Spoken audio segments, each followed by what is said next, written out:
This is Science Quest.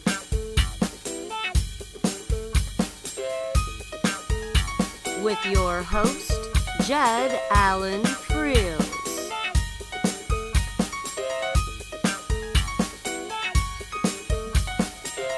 He's taking you around the world, discussing everything science.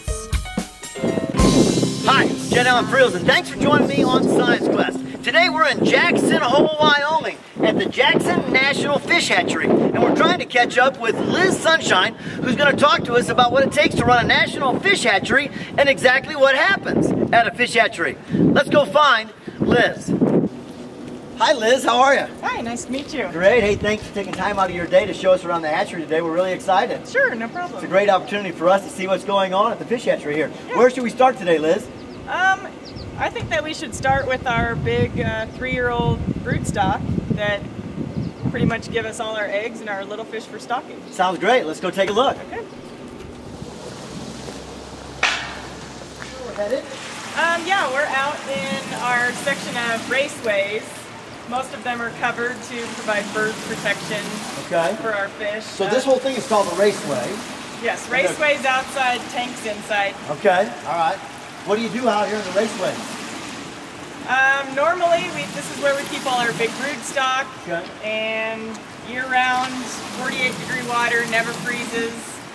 Great. So this is where the broodstock's at, and that's what we're going to see now. Yes. Cool. Let's go take a look.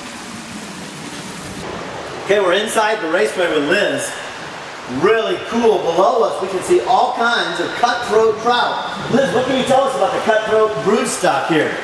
Well, what we have here are the Snake River cutthroat trout, native to the Snake River drainage, which is actually a fairly wide area. We'll drive as far as 4 or 5 hours one way just to stock some of our fish out. Really? So we have them separated right now. These are 3-year-old fish. We have 3-year-olds on this side. Well, they're both 3 years old. Okay. We have the males on this side. They're a little more streamlined. Their head is a little pointier, and they have a little knob on the inside of their lower jaw. So all males on this side? Yes. Okay. And on this side we have our females. Their head is a little rounder.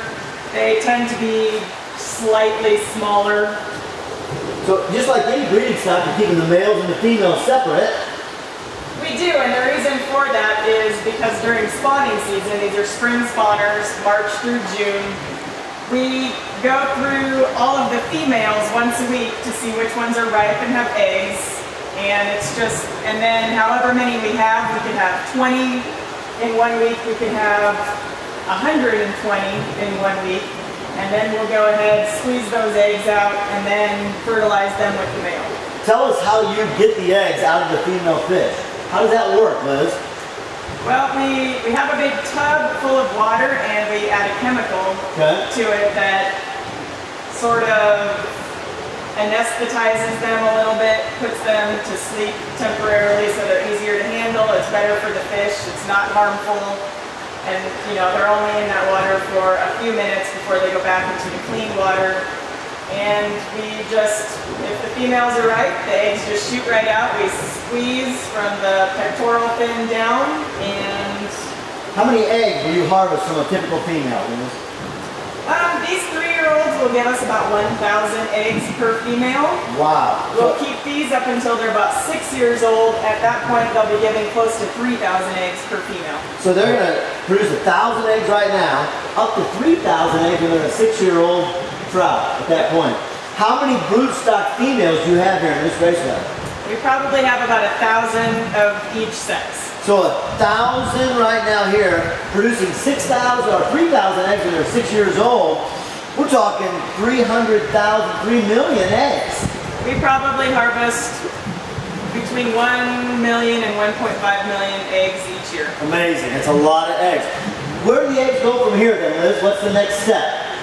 After we're done with spawning for the week, we take the eggs inside to our incubation room where we put them in some heat stacks for the next month until they hatch out. And those eggs are going to hatch out and they're going to be little fingerlings or little baby cutthroats. Yes, little tiny sac fry. Where do those sac fry go?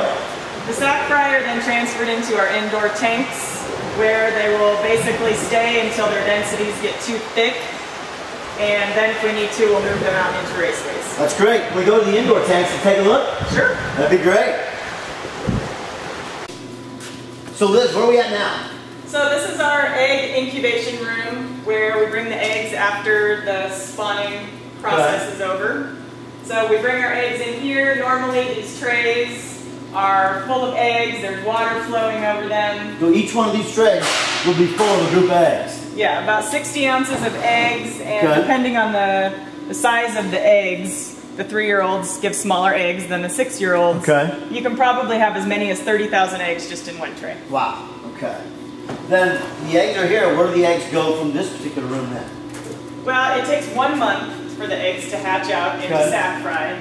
So at about 3.5 weeks, they do what we call Aya, and you see 2 little black dots on the outside of the egg, and that lets us know that those eggs are about to hatch in the next 2 or 3 days. Got it. Okay. Then, so they'll hatch out in 2 to 3 days. Then what happens next? And then we take them out into the tank room to hatch out and eventually swim up to the surface for food. Okay, well, let's go take a look at the tank room. Okay. So these are the tanks where the fry come in after they've hatched? Yes. Okay. How old are these fish, Liz? So these fish right here are probably about 2 months old. Okay. 2 months old. Liz, I see some of them appear to be a different color. What's going on? We do have some albinos, which it happens every year.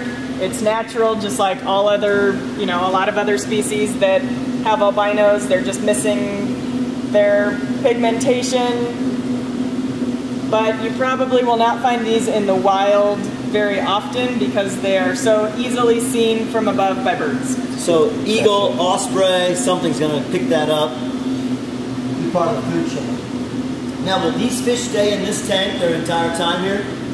Well, they will stay in this tank until their density becomes too thin. Okay. And then we will just split them into another tank. So every month we go through and we do what's called sample counting to find out how much they've grown in the last month. And then we can calculate what the density is in this tank.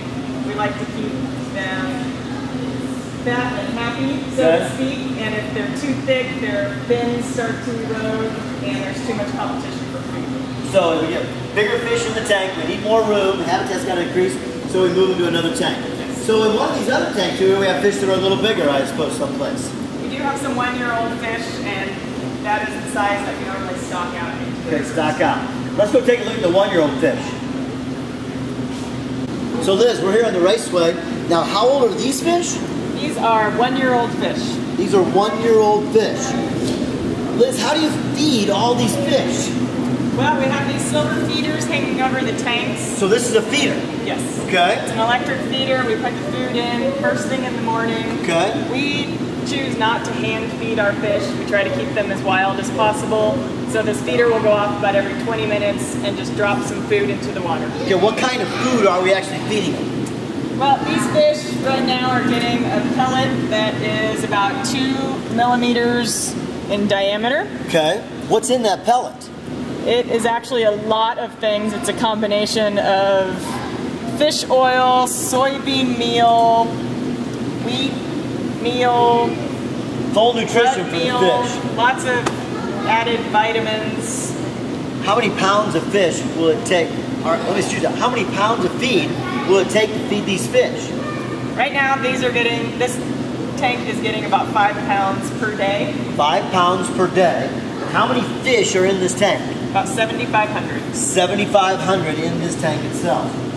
And again, as these fish continue to grow, then you'll move them to another tank. Yes. The density is going to increase. So do we have tanks here that even have bigger fish than this? Actually, inside right now, it's just the 1-year-olds. Just 1-year-olds, okay. And at 1-year-old, then what happens to them? This is the size where we stock them out. Okay. Between May and September, we have maybe 10 different lakes and reservoirs that we stock them. Take them out. When you go to stock, how many do you take at a time? It depends on the size. We can take as many as 15 or 20,000 in one load. So you can take 20,000 fish in your truck to go stock someplace. Yes. It's amazing, Liz. Liz, how long have you been doing this? I have been working here for 10 years. 10 years. All of our science students out there would love to know probably, what do you have to do to get a job in a really cool place like a fishery like this? Well, probably having a degree in fisheries would help. I actually have a degree in marine biology. Marine biology, okay.